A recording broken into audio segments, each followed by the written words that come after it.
cho nón nắng cô tăng y cho mà tôi ra kỳ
nhìn lao động á, tụ cà thông thì dư thì trong lao.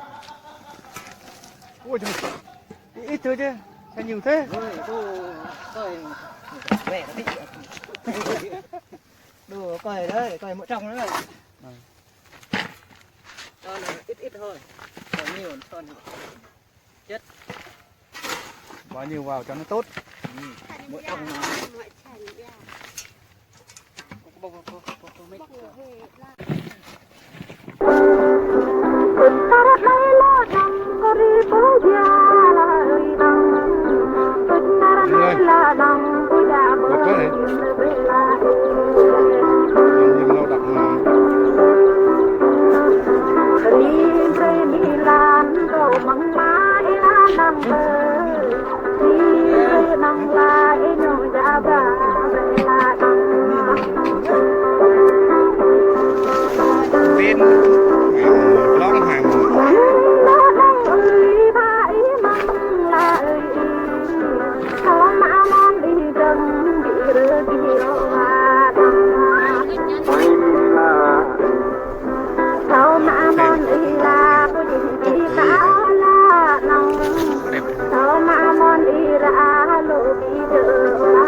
Thì ra là vô đây.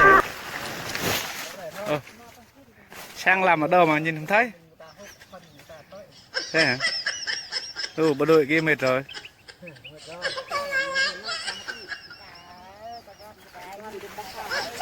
Bộ đội nói gì đi? Mệt quá hả? Mệt quá rồi. Nghỉ chút rồi. Cho nghỉ. 11, 12 giờ là xong rồi. Còn hàng còn dưới nữa còn